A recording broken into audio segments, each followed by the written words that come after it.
Hey guys, thank you for watching. It is Kenny B here with Cities and Suburbs. Glad to be with you tonight. Hope you enjoyed the video. Just a quick Worcester update for you.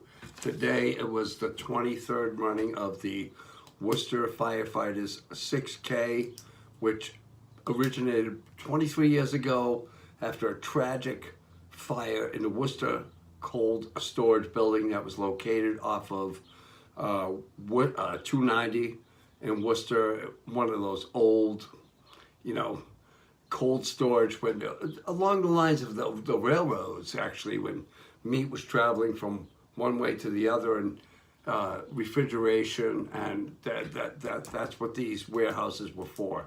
And that being said, the Worcester cold storage building had been vacant for many years, but the damage had been done, and the fuel was there for a wick, okay? And in December of 1999, unfortunately, there were, again, unhoused homeless folks whoever, we know, I'm sparing their names because they deserve, not to be mentioned, but unfortunately there were some people in there, and it was reported that there was a couple of people in there once the fire had ignited that terrible old building. And I should drive by that thing in 1973.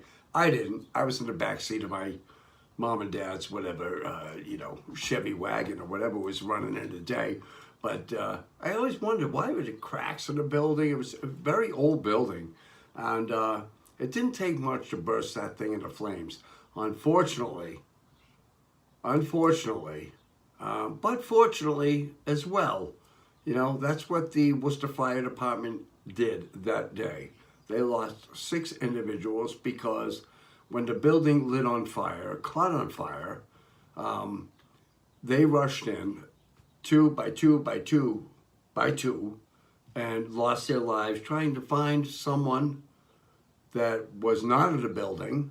The folks who had been in there had left, but they were trying to keep warm. It was December 1999, and really unfortunately that we have great heroes that race in the buildings, right? Just like September 11th, we all saw that, but this was a terrible thing for Worcester to lose 6 firefighters, 6 heroes, and on the same night, and it was just unprecedented. And I would like to just say their names right now: Paul Brotherton, Tim Jackson, Jeremiah Lucy. Tim and Jerry I know personally. James Lyon, Joseph McGurk, and Thomas Spencer. I know all of them personally because I participated in that event today, and it is run by the Worcester Fire Department and all the sponsors that make this happen for 23 years to remember these fallen guys that, man, oh man, I can't think about running into a burning building when everybody's running away, and people actually dedicate their life to this, and they did dedicate their life, and that's where their life ended. But we carry it on through this living memorial, as they said today. It's a living memorial. So I wish all the fallen brothers of the Worcester Fire Department peace today. And switching gears, I just wanted to comment a little bit, and maybe this is falling on the heels of my last commentary, but negatively, but it is not. Donald Trump was found guilty on 34 counts of whatever, okay? Robert De Niro is across the street, he's the actor. Everybody knows Robert De Niro, right? And he's got the anti-Trump thing, and he's been doing that for years. Remember when he said, F Trump, you know, at some ceremony or whatever it was.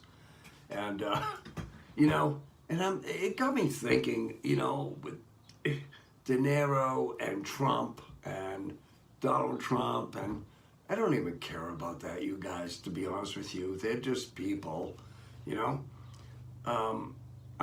I'm concerned about, you know, at the end of the day, we still seem to differ about the competencies that make a presidential candidate and a president. Now, there's a presidential candidate, and then there is the president. All right, so what are the competencies, right? Most people go, whoa, what's the competency? I work for a company that, you know, we have competencies and what this individual has in their role, how effective they are, okay? And I've never seen the country so divided, and whoever becomes the next president, I'm still concerned, whether it's Biden, whether it's Trump. I mean, and you know something, have we done this to ourselves, right? We keep voting every year for the same person to stay in office, and maybe for decades to become president. Maybe there's an outlier, they come in swooping in, like Trump's an outlier. He's not a politician. Now he is, right? Because he signed up to that club 5, 6, 7 years ago. You know, it's not just a position of power, okay? But we really need to look at this, guys. Okay, coming into November, because the one thing I'm fearful of is just us fighting about who's right, who's wrong, and I support this one, I support that one, when, you know, I really don't think whoever is in Washington is listening to that at all, okay? So we gotta keep ourselves on the straight and narrow, okay? It's an old saying, right? But if you keep electing the same old people for decades, all right, because they're your favorite, they're your this, they're your that, it's your hold your nose election. I will say, and I will go on record this year, right now, this year, that I am not voting in the presidential election at all. At all. I'm going to go vote. I'll vote for every other item on that agenda, but, you know, on that ballot, but I am not dropping one down for the President of the United States, because I'm pretty embarrassed by it. So let me just say, the city council in Worcester, oh my God, this whole Mill Street Vision Zero thing. I just want to play obviously our mayor is definitely for Vision Zero. So let me play a clip here. Back to what it was, or go on ahead with the design and try to update it. You know, I'm on the Vision Zero. My staff is, and we're part of that. And I believe in the whole Vision Zero and what we're trying to do here as a city of Worcester. And I think once we put the markings, the signs, and what do you call those plastic posts that they should be put? Plastic posts, yeah, that's what they call them. They call them plastic posts. Mill Street's a mess, you guys. Okay, I mean, my editing capabilities here are a little bit, you know, shortened. But let me just say, when, you know, in America, when you drive here, you park here, you know. Now, we also have roads in Worcester that are this long, and so what's happening is that Mill Street is going to become the default. All right, it's going to become the default. Yes, this works. Yes, it doesn't work. Sorry. And when you're driving down Mill Street, and all of a sudden, you know, parking is on the left-hand side, right? And there's bike lanes on this side. They're trying to squeeze, and they get the whole Vision Zero. You have to back up. And I hope you like and subscribe to that channel, because I talk to I talked to you guys about Vision Zero a couple of months ago, all right?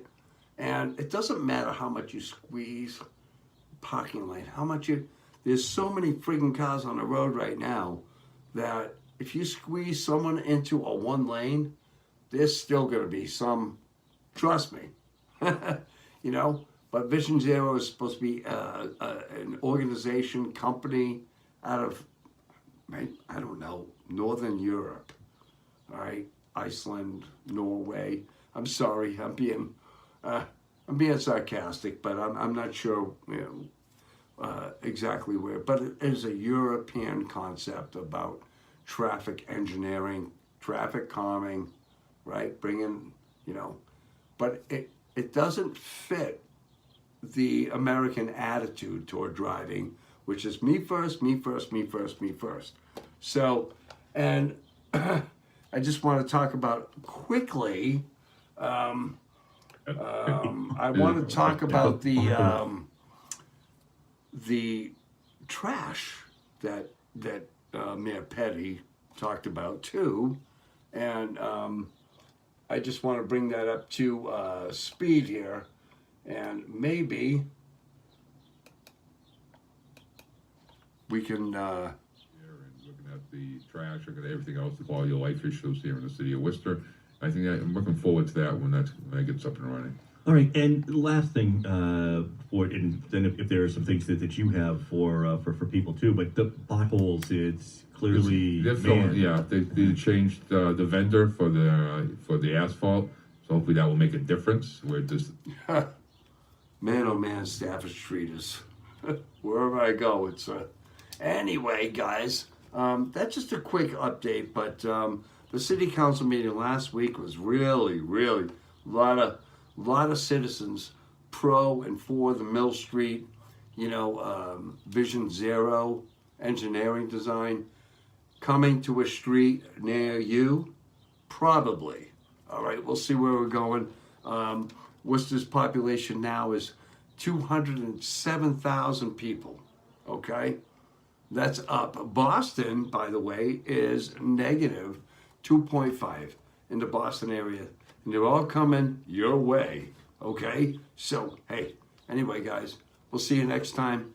My heart to all the families of the Worcester Fallen, and particularly our firefighters. So, thank you, and we'll see you next time on Cities and Suburbs. Take care.